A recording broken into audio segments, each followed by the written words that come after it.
Zero আওয়ারে প্রথমেই ফিরে তাকাই এক বছর আগে 2024 জুলাই কোটা সংস্কারের দাবিতে কোটা বিরোধী আন্দোলনে উত্তাল বাংলাদেশ, রণক্ষেত্র বাংলাদেশের আনাচ কানাচ, একের পর এক ঘটনায় উত্তপ্ত পরিস্থিতিতে বহু প্রাণ গেল। আর এক বছর পর আজ 2025 জুলাই সেখানে বাংলাদেশের পরিস্থিতি কোথায় দাঁড়িয়ে? আগামী 24 ঘন্টার মধ্যেই বাংলাদেশে বড়সড় পরিবর্তন হতে চলেছে। আগামী 24 ঘন্টার মধ্যেই বাংলাদেশে বড়সড় পরিবর্তন হতে চলেছে। আগামীকালই কি ইউনুস সিন্ডিকেট জুলাই ঘোষণা করবে? জুলাইয়ের ঘোষণা হলে দ্রুত অপসারিত হবেন রাষ্ট্রপতি। বাংলাদেশের রাষ্ট্রপতি কি দ্রুত অপসারিত হবেন? অর্থাৎ সব মিলিয়ে চুপ্পুর সামনে কি অশনি কালো মেঘ? চট্টগ্রাম বন্দর মার্কিন সংস্থার হাতে তুলে দিতে গিয়ে এবার নতুন ছক। জুলাই ঘোষণার পর সংবিধান বাঁচাতে কি করবেন সেনাপ্রধান ওয়াকরুজ্জামান? সব মিলিয়ে বাংলাদেশে 2024 জুলাই, অগস্টের 5 শেখ হাসিনা ছাড়লেন দেশ, আর তারপর এক বছর পেরিয়ে কোথায় দাঁড়িয়ে বাংলাদেশ অবশেষ? সব মিলিয়ে চিফ রিপোর্টার সত্যজিৎ মুখোপাধ্যায় রয়েছেন, ধারাবাহিক নজর রেখেছেন পরিস্থিতির দিকে। সত্যজিৎ, 24 ঘন্টার মধ্যে প্রত্যেক মুহূর্তে, প্রত্যেক ঘন্টায়, প্রতি সেকেন্ডে নজর, পরিস্থিতি কোন দিকে মন নিচ্ছে সত্যজিৎ? আমরা লাস্ট জিরো আওয়ার, যেটা আমাদের গত দিনের জিরো আওয়ার আমরা করেছি, সেই জিরো আওয়ার দেখবো পরিষ্কার আমরা বলেছিলাম বাংলাদেশের দর্শকদের জন্য, আমাদের ভারতীয় দর্শকদের জন্য একটা, কারণ বাংলাদেশের প্রতিবেশী, সেই প্রতিবেশীর যে ধরনের বিপদ তৈরি করেছে তা আমাদের জন্য কালো মেঘ। এবং আমরা যে তথ্য জানিয়েছিলাম যে এই জুলাই মাসের প্রথম 2 সপ্তাহের একটা প্ল্যানিং করেছে ইউনুস সিন্ডিকেট। প্ল্যানিং করার কারণটা হলো এই 2 সপ্তাহ বা জুলাইয়ের ঠিক প্রথম দিকের মধ্যে তারা তাদের যে ম্যাচকে ঘুরতে চাইছে, তারা কিছু কিছু ক্ষেত্রে গুরুত্বপূর্ণ সিদ্ধান্ত, ষড়যন্ত্রের ব্লুপ্রিন্ট রেডি করেছে, সেই সিদ্ধান্তটা নিতে চাইছেন, কারণ তাদের হাতেও সময়টা কম। সেটা যখন আমরা এই জিরো আওয়ার করছি তখন সেই ষড়যন্ত্র অনেকটা এগিয়ে গেছে, সেই তথ্যে আমরা আসছি। তার আগে আমাদের তরফে বড় বড় এবং বলে বলে গোল দিয়েছেন আমাদের বিদেশমন্ত্রী এস জয়শঙ্কর। তিনি আজকেই ফিরছেন মার্কিন সফর সেরে, এবং মার্কিন সফরে গিয়ে তিনি সেখানকার গোয়েন্দা প্রধান তুলসী গেভার্ড, ক্যাশ প্যাটেল এবং মার্কো রুবিওর সঙ্গে তিনি গুরুত্বপূর্ণ বৈঠক সেরেছেন।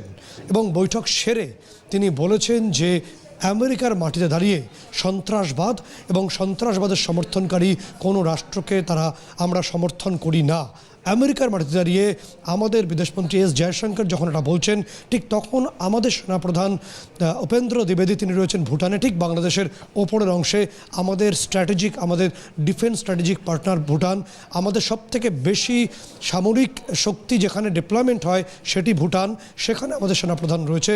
ফলে বাংলাদেশ যেন না ভাবে তার প্রত্যেকটি ষড়যন্ত্রকে আমরা দেখছি না। এবার প্রশ্ন হচ্ছে যে ষড়যন্ত্রটা কি? ষড়যন্ত্রটা হলো 24 ঘন্টার মধ্যে, তুমি যারা বলছিলে 24 ঘন্টার মধ্যেই বড়সড় পরিবর্তনের একটা বড় ইঙ্গিত গোয়েন্দারা পাচ্ছেন। সেই চেষ্টা এই মুহূর্তে তুমুলভাবে করছেন ইউনুস সিন্ডিকেটের সদস্যরা। তার মধ্যে জামাতি পিনাকি আছে, অর্থাৎ পিনাকি ভট্টাচার্য, নাহিদ ইসলাম, সার্জিস আলম, মাহফুজ আলম, প্রত্যেকে আছে। তারা চাইলে এক্ষুনি সেই ষড়যন্ত্রটাকে ইনিশিয়েট বা তারা সেটাকে শুরু করতে চাইছেন। কিন্তু কেন তারা আগামীকাল 5ই জুলাইকে বেছে নিয়েছেন জুলাই ঘোষণার জন্য, কেন তারা জুলাই ঘোষণা করতে চাইছেন সেই ব্যাখ্যা আমরা আসছি। তার কারণ আগামীকাল 5ই জুলাই তারা জুলাই ঘোষণার চেষ্টা করছেন সর্বতোভাবে। সমস্ত প্ল্যানিং রেডি হয়েছে এবং গত রাতে গভীর রাত পর্যন্ত ঢাকায় সেখানে যমুনা ভবনও এবং বিভিন্ন অংশে গুরুত্বপূর্ণ বৈঠক হয়েছে বলে আমরা জানতে পারছি। কেন 5ই জুলাইকে টার্গেট ডেট করা হচ্ছে? তার কারণ আবু সঈদের গুলিবিদ্ধ হয়ে মৃত্যু হয়েছিল 16ই জুলাই 2024-এ, এবং 5ই জুলাই থেকে যেটা বিশেষজ্ঞরা বলেন যে হাসিনাকে, অর্থাৎ শেখ হাসিনাকে বিতরণের যে ষড়যন্ত্রের ব্লুপ্রিন্ট, এটা রেডি করা হয়েছিল 5ই জুলাই, অর্থাৎ বর্ষপূর্তির দিন যারা পরবর্তী পদক্ষেপ এগোতে চাইছে। এক্ষেত্রে বিষয় যে জুলাই ঘোষণা কেন, কারণ এখানে গুরুত্বপূর্ণ বিষয় হলো যে বাংলাদেশের রাষ্ট্রপতি এখনও শাহাবুদ্দিন চুপ্পু, এবং চুপ্পুকে সরাতে হলে আমরা স্ক্রিনে রাখবো বাংলাদেশের সংবিধানের আর্টিকেল 52।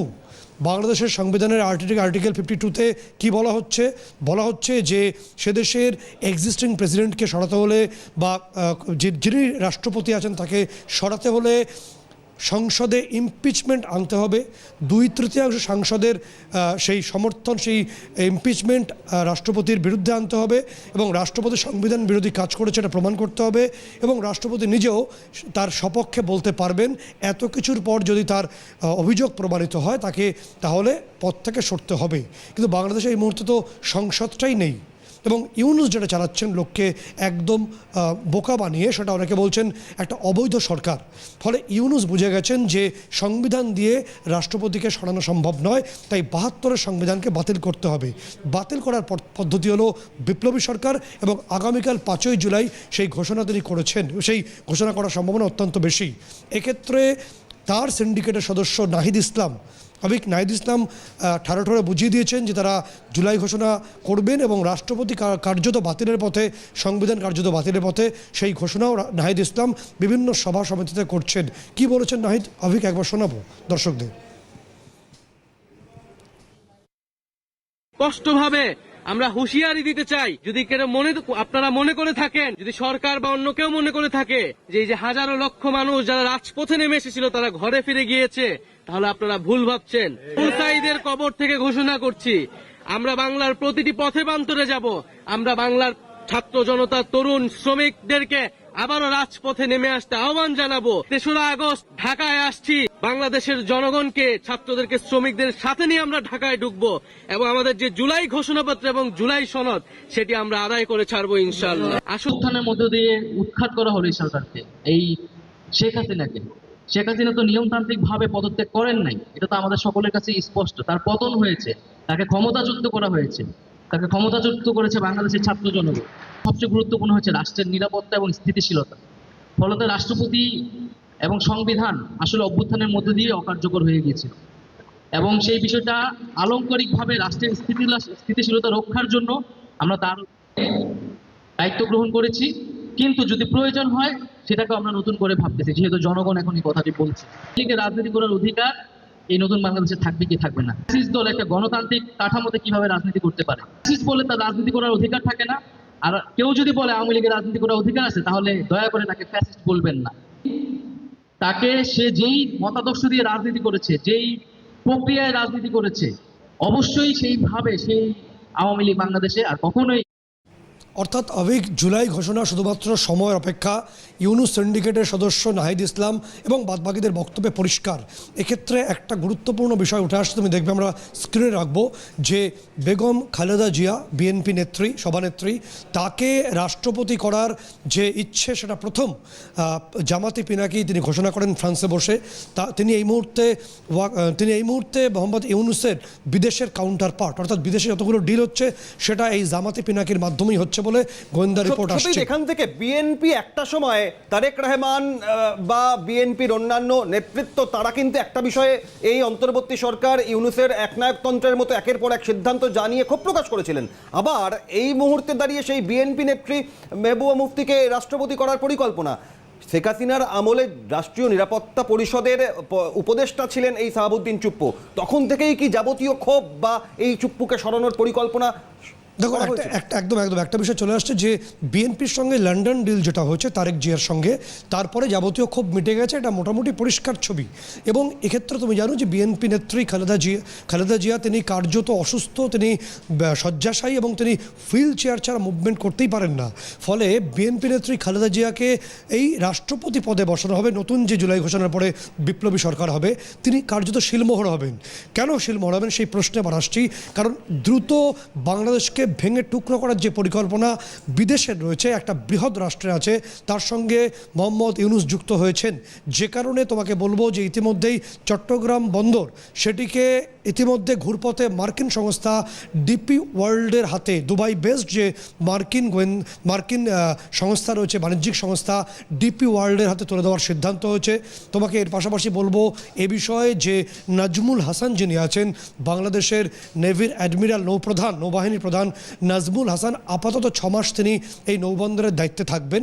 তারপর সরাসরি ইউনূস এখানে একটা টুইস্ট করেছে, নিজের হাতেই বন্দর তুলে না দিয়ে সরাসরি সেনার হাত থেকে, অর্থাৎ নৌবাহিনীর হাত থেকে ডিপি ওয়ার্ল্ড মার্কিন সংস্থার হাতে বাংলাদেশের সব থেকে লাভজনক এই চট্টগ্রাম বন্দরকে তুলে দেওয়া হচ্ছে। এবং তোমাকে বলবো যে খালেদা জিয়াকে কেন রাষ্ট্রপতি পদে আনা হচ্ছে, তার কারণ বিএনপি ভোট করে আর চিৎকার করবে না। এবং 18 বর্ষের নির্বাচন যিনি চাইছিলেন, সেই ওয়াকারুজ্জামান সেনাপ্রধান, তিনি কার্যত একঘরে এই মুহূর্তে। কারণ তথ্য যেটা আসছে, বিদেশি শক্তির লবির কাছে ওয়াকারুজ্জামান আর কার্যত পেরে উঠছেন না। ফলে সার্বিকভাবে যে ছবিটা উঠে আসছে যে খালেদা জিয়াকে ক্ষমতায় এনে এবং তার পুত্র তারেক জিয়া আসবেন, রাষ্ট্রপতির পুত্র হওয়ার শপথে তিনি যাবতীয় ক্ষমতা ভোগ করবেন, একে একে বাংলাদেশের সমস্তগুলো এক্সিকিউট করবে এই ইউনুস সিন্ডিকেট বা এই কোম্পানির যিনি সিইও হতে চলেছেন আগামী দিনে মোহাম্মদ ইউনুস। তিনি রাখাইন করিডর থেকে শুরু করে চট্টগ্রাম পোর্ট থেকে শুরু করে সমস্ত কিছু বিদেশি শক্তি হাতে তুলে দেবেন। এখানে যে প্রশ্নটা আসছে সেটা যেই মুহূর্তে জুলাই ঘোষণা হবে, সেটা 5ই জুলাই হতে পারে বা জুলাইয়ের প্রথম 2 সপ্তাহের মধ্যে হতে পারে, সেই মুহূর্তে সংবিধান বাতিল হবে। সংবিধান বাতিল হলে রাষ্ট্রপতি শাহাবুদ্দিন চুপ্পু আর রাষ্ট্রপতিভাবে থাকতে পারছেন না, কারণ সংবিধান বিধিবদ্ধভাবে তিনি রাষ্ট্রপতি হয়েছিলেন। এবং তার পাশাপাশি 3 জন যে সেনা কর্তা রয়েছেন, ওয়াকারুজ্জামান নৌবাহিনীর প্রধান এবং বিমান বাহিনীর প্রধান, তারাও অপসারিত হবেন। ফলে এক্ষেত্রে যে সবচেয়ে গুরুত্বপূর্ণ প্রশ্নটা আসবে যে ওয়াকারুজ্জামানের ভবিষ্যৎ কী। ওয়াকারুজ্জামান কার্যত এই মুহূর্তে কোণঠাসা বলে আমরা বিভিন্ন তথ্য আমাদের কাছে আসছে। ওয়াকারুজ্জামান কি সংবিধান 72-এর সংবিধানকে বাঁচাতে তিনি কোনো বিদ্রোহের পথে হাঁটবেন? যদি বিদ্রোহের পথে হাঁটেন তাহলে এই মুহূর্তে গোটা বাংলাদেশের সর্বত্র ওয়াকারুজ্জামানের যে পাওয়ার বা ক্ষমতা বা কন্ট্রোল নেই। ফলে কিছু কিছু অংশ তার হাতে আসবে, কিছু কিছু অংশ যাবে ফাইজুর রহমান সহ বিরোধী গোষ্ঠীর হাতে। ফলে বাংলাদেশ একটা আবারও গৃহযুদ্ধের মুখে পড়বে, রক্তক্ষয়ী হবে, সেটা মারাত্মক ছবি হবে, মারাত্মক সংঘর্ষ। তাহলে যে প্রশ্নটা উঠে আসছে যে ওয়াকারুজ্জামান কি এরপর এই রক্তক্ষয়ী সংঘর্ষকে এড়াতে ভারতের সাহায্য চাইবেন? যেমনভাবে হাসিনা যেদিনকে দেশ ছেড়েছিলেন, আমাদের রাফায়েল হাসিনাকে এসকর্ট করে, হাসিনার এয়ারক্রাফটকে এসকর্ট করে নিয়ে এসেছিল, এরকম কি ভারতের তরফে কোনো সামরিক সাহায্য ওয়াকারুজ্জামান চাইবেন? এই প্রশ্নগুলো আমাদের সামনে একেবারে একের পর এক জোরালো প্রশ্ন। এবং ইউনুস সিন্ডিকেট, একদিকে সেনাপ্রধান, একদিকে রাষ্ট্রপতি, সব মিলিয়ে যে পরিস্থিতি, বিশ্বের কাছে যে ধারণা তৈরি হচ্ছে বাংলাদেশের অভ্যন্তরে, যে পরিস্থিতি তৈরি হচ্ছে বিভিন্ন দিক থেকে, নানা রকম সংকট, এখান থেকে সত্যজিৎ আলোচনায় আমাদের সঙ্গে অবসরপ্রাপ্ত সেনাকর্তা কর্নেল দীপ্তাংশু চৌধুরী রয়েছেন সরাসরি। সত্যজিৎ। দীপ্তাংশবাবু, আজকে যখন আমরা 0 আওয়ার করছি তখন আমাদের বিদেশমন্ত্রী এস জয়শঙ্কর আমেরিকার মাটিতে দাঁড়িয়ে বলেছেন যে সন্ত্রাসবাদী রাষ্ট্র এবং যারা সন্ত্রাসবাদকে সমর্থন করছেন দুজনেই সমান। আমাদের বক্তব্য পরিষ্কার আমরা বুঝিয়ে দিয়েছি। সেখানে তুলসী গ্যাবার্ড সহ ক্যাশ প্যাটেল সহ তাদের যে গোয়েন্দা কর্তার সঙ্গে এবং তাদের পলিসি মেকারদের সঙ্গে আমাদের অত্যন্ত গঠনমূলক আলোচনা হয়েছে এবং আমেরিকার গোয়েন্দা প্রধানরা কথা বুঝতে পেরেছে যে ভারত কোনো বড় সড় সিদ্ধান্ত নিতে পারে এই পরিস্থিতি। আমাদের সেনাপ্রধান ভুটানে রয়েছেন, তিনি হয়তো ব্যাক করবেন। এবং পাশাপাশি পার্শ্ববর্তী রাষ্ট্র বাংলাদেশ, সেখানে যে ছবিটা হয়েছে, সেখানে জুলাই ঘোষণাটা খুব দ্রুত হবে, হয়তো আগামীকালই হওয়ার সম্ভাবনা সবথেকে বেশি। ষড়যন্ত্রের ব্লুপ্রিন্ট সেদিকে এগোচ্ছে। সেটা হয়ে গেলে সেনাপ্রধানের পদটি বিলুপ্ত হবে। ফলে বিলুপ্ত হলে ওয়াকারুজ্জামানকে হয় বশ্যতা স্বীকার করতে হবে সিন্ডিকেটের, তাকে যাবতীয় অপরাধ স্বীকার করে কাঠগড়ায় দাঁড়াতে হবে, বিচার ব্যবস্থার মুখোমুখি হতে হবে, অথবা তাকে বিদ্রোহের রাস্তায় হাঁটতে হবে। সেক্ষেত্রে ছবিটি কোন দিকে এগোচ্ছে? সত্যজিৎ বাবু, এই যে গণ অভ্যুত্থানের কথা আমরা বলছি, আপনি সঠিক বলেছেন। এই খবর বিভিন্ন জায়গায় যে 5ই জুলাই থেকে 5ই অগস্টের মধ্যে যে কোনো দিন হতে পারে। 5ই জুলাই একটা ডেট আমরা নিশ্চিতভাবে জানি। এই যে গণ অভ্যুত্থান হয়েছিল এই 5ই অগস্ট এবং তার আগে যে ঘটনাগুলো 2024-এ হয়েছিল, এই গণ অভ্যুত্থান কারা ঘটায় এবং কে এর পেছনে ছিল, এই জিনিসটা যতক্ষণ না আমরা সঠিকভাবে অ্যাপ্রাইজ করতে পারবো, অ্যানালাইজ করতে পারবো, আমরা মূল জায়গাটা আসতে পারবো না। নিশ্চিতভাবে একটা কোনো বড় রাষ্ট্র তার পেছনে সাপোর্ট ছিল। হঠাৎ করে তো মোহাম্মদ ইউনুস তখন ছিল না। এই যে গণ অভ্যুত্থান হলো, কয়েকটা ইস্যু বেস করে এটা শুরু হলো, তারপর এটা ছড়িয়ে গেল। তখনও আমরা দেখেছি ওয়াকারুজ্জামানই সেনা প্রধান ছিলেন যখন প্রাইম মিনিস্টার হাসিনা বাংলাদেশে ছিল। কিন্তু সেই সময়ও সেনার যে ভূমিকা, আমি যেহেতু একজন প্রাক্তন সেনাকর্মী, আমি কোনো কোয়েশ্চেন মার্ক সেনার উপর রাখতে চাই না, কিন্তু যে ভূমিকা দেখেছিলাম, একটা সেনা যেখানে প্রধানমন্ত্রীর বাড়ি ঘিরে দিচ্ছে, প্রধানমন্ত্রীর দিকে এগোচ্ছে, এবং যে সেনার যে ভূমিকা ছিল এবং সেনা অধ্যক্ষ যিনি খুবই ক্লোজ ছিলেন, খুব শেখ হাসিনার একদম one of the close confident, তার যে রোল সেদিন প্লে করা দরকার ছিল, যে ভাবে সেনাকে কাজ করা দরকার ছিল, আমরা কিন্তু বাংলাদেশে সেই জায়গাটা দেখতে পারিনি। এবং ভারত নিশ্চিতভাবে সেদিনও সাপোর্টে আছে, যাতে কারণ আমাদের পার্শ্ববর্তী একটি রাষ্ট্র, তারা শান্তি প্রগতির দিকে এগোক, এটাই ভারত চায়। ভারত শান্তির দিকে এগোতে চায়। আমরা এই মৌলবাদী সংগঠন, এই জঙ্গি সংগঠন যারা মাথা চাড়া দিয়ে উঠেছে মোহাম্মদ ইউনুসের সায়, সেটা আমরা কেউ চাই না। আমি নিশ্চিত বাংলাদেশে 8 কোটি মানুষও চায় না। কিন্তু সত্যজিৎ বাবু, এইখানে যে যাদের সঙ্গে দেখা করলেন আমাদের বিদেশ মন্ত্রী এবং তার বিভিন্ন যে টিম গেছিল, যাদের নাম করছেন, তারাই তো মার্কিন যুক্তরাষ্ট্র এই দুটো পাকিস্তান অথবা বাংলাদেশে ইনডাইরেক্ট অথবা ডাইরেক্ট তারা সেই সাহায্য পৌঁছে দিচ্ছে। আপনি বললেন এবং যেটা সত্যি যে চট্টগ্রাম বন্দর কয়েক দিন বাদে কয়েক মাস পরে 6 মাস অথবা 1 বছর পর কোনো একটা ওদের প্রাইভেট সংস্থা নেই, প্রাইভেট সংস্থা কে পেছনে কমপ্লিট সিআইএ। আজকের দিনও যে জাহাজ ঢুকছে এই হিউম্যানিটেরিয়ান এড নিয়ে, যে হিউম্যানিটেরিয়ান করিডোরের যে চিন্তাধারা এ কে তুলেছে? মার্কিন যুক্তরাষ্ট্র। এবং কেন এটা আমরা জানি যে আমাদের উত্তর পূর্ব যে 7টা রাজ্য এবং আমাদের পশ্চিমবাংলাকে অশান্ত করা, পশ্চিম মানে ভারতের পশ্চিমের কাজ শেষ হয়ে গেছে পাকিস্তান দিয়ে, এখন নতুন করে পূর্বে একটা করে একদম দীপ্তাংশু বাবু যেটা বলছেন যে ডিপি ওয়ার্ল্ডকে যে চট্টগ্রাম বন্দর ইউএসএ সংস্থাকে তুলে দেওয়া হচ্ছে, এটা পুরোপুরি সিআইএ এর প্ল্যানিং অনুসারে ইউনুস সিন্ডিকেট করছে, সেই তথ্যই আবার তুললেন দীপ্তাংশু বাবু। আবিক একদম সঠিকভাবে আপনি ঠিক সত্যজিৎ বাবু বললেন। এইটা আমরা দেখেছি, আমরা ইতিমধ্যে জানি যে রামু ক্যান্টনমেন্ট যে বাংলাদেশে, সেখানে অলরেডি মার্কিন সেনা কেন বাংলাদেশে এত আসছে, এই প্রশ্নগুলো তুলতে হবে। কেন ওদের আবির্ভাব হঠাৎ এত বছর পর, 53 বছর পর বিভিন্ন জায়গায় অফিস খুলে দিচ্ছে। সিলেটে যে কমান্ডো স্কুল, সেখানে একটা অফিস খোলা বাংলাদেশে মার্কিন যুক্তরাষ্ট্র, তারা ওখানে ট্রেনিং দিচ্ছে। কেন এই ট্রেনিংটা হঠাৎ শুরু হলো? কেন একেবারে হঠাৎ বহু পরিস্থিতি জানিয়ে নানা প্রশ্ন সামনে আসছে। তার কারণ একদিকে সেনা প্রধানের কি ভূমিকা হবে, কি সিদ্ধান্ত নিতে চলেছেন ইউনুস সিন্ডিকেটের আগামী কয়েক ঘন্টা, আগামী 24 ঘন্টার পরবর্তী সময় কোন দিকে মন নেবে, সব মিলিয়ে আলোচনায় ফিরবো। চিফ রিপোর্টার সত্যজিৎ মুখোপাধ্যায় এবং অবসরপ্রাপ্ত সেনাকর্তা। 24 ঘন্টার মধ্যেই কি বাংলাদেশে বড়সড় পরিবর্তন হতে চলেছে? আগামী কালই কি ইউনুস সিন্ডিকেট জুলাই ঘোষণা করবে? জুলাই ঘোষণা হলে দ্রুত অপসারিত হবেন রাষ্ট্রপতি। অন্যদিকে চট্টগ্রাম বন্দর মার্কিন সংস্থার হাতে তুলে দিতে নতুন ছক। জুলাই ঘোষণার পর সংবিধান বাঁচাতে সেনাপ্রধানের কি ভূমিকা হবে, সব মিলিয়ে বোঝার চেষ্টা করছি। 0 আওয়ারে রয়েছেন চিফ রিপোর্টার সত্যজিৎ মুখোপাধ্যায় এবং একই সঙ্গে অবসরপ্রাপ্ত সেনাকর্তা কর্নেল দীপ্তাংশু চৌধুরী। সত্যজিৎ, দ্বিতীয় যাবে একদম আপনি দীর্ঘদিনের আপনার লড়াইয়ের অভিজ্ঞতা, আপনার ব্যাটেলফিল্ডের অভিজ্ঞতা আপনার কাছে ফ্র্যাঙ্কলি জানতে চাইবো, কারণ আমরা দেখতে পাচ্ছি যে আর 1 মাসের মধ্যেই বাংলাদেশ কার্যত বিদেশি শক্তির চারণ ক্ষেত্রে পরিণত হবে। সেটা কালকে থেকেও হতে পারে, যে পরিস্থিতি তৈরি হয়েছে বাংলাদেশে যে কোনো মুহূর্তে এটা হতে পারে। এবং হলে সেক্ষেত্রে ওয়াকারুজ্জামানের যা পরিস্থিতি যেভাবে কোণঠাসা হয়েছেন, তার পক্ষে যে কোনোভাবে তাকে নিজেকে বাঁচানোটাই এখন মূল চ্যালেঞ্জ বলে অনেকে মনে করছেন। সাম্প্রতিক সময় ওয়াকারুজ্জামান রাশিয়া সফরে গেছিলেন, ফলে রাশিয়া তার স্বার্থ বাঁচাতে, রাশিয়া নিজের ভৌগোলিক অংশকে বাঁচাতে এবং ভারতের ক্ষেত্রেও গুরুত্বপূর্ণ আমাদের স্বার্থ বাঁচাতে হবে। তাহলে কি রাশিয়ার তরফে ওয়াগনার গ্রুপ কি বাংলাদেশে প্রবেশ করতে পারে? ওয়াকারুজ্জামান কি সেই সহায়তা চাইতে পারেন? কারণ অন্যদিকে বৃহৎ রাষ্ট্রশক্তির বড় অংশের ফৌজ ইতিমধ্যে প্রবেশ করেছে, পাকিস্তানের সেনাকর্তারা প্রবেশ করেছেন। ফলে ওয়াকারুজ্জামান যেমনভাবে আমাদের রাফায়েল গিয়ে শেখ হাসিনার যে এয়ারক্রাফটকে এসকর্ট করেছিল, সেই ছবিকে আমরা আরও একবার দেখতে চলেছি। এখানে ওয়াকারুজ্জামানের ভূমিকাটা কিন্তু অত্যন্ত গুরুত্বপূর্ণ। দীপ্তাংশু সত্যজিৎ বাবু, এখানে আইডিয়ালি দুটো সিচুয়েশন হতে পারে। একটা আপনি যেটা সঠিকভাবে বললেন, এই যে গণ অভ্যুত্থান আবার বলছে সরাবে এবং সাহাবুদ্দিন চুপ্পিকে সরানোর জন্য একটা গণ অভ্যুত্থান, বিভিন্ন পার্টি, বিশেষ করে যে নতুন সিটিজেন ফোরাম পার্টি, সিটিজেন্স কি ন্যাশনাল পার্টি এবং জামাত একসঙ্গে জঙ্গি সংগঠন গিয়ে আবার এই বঙ্গভবনে গিয়ে উৎপাত করে প্রেসার দিয়ে প্রেসিডেন্টকে হাঁটাবার।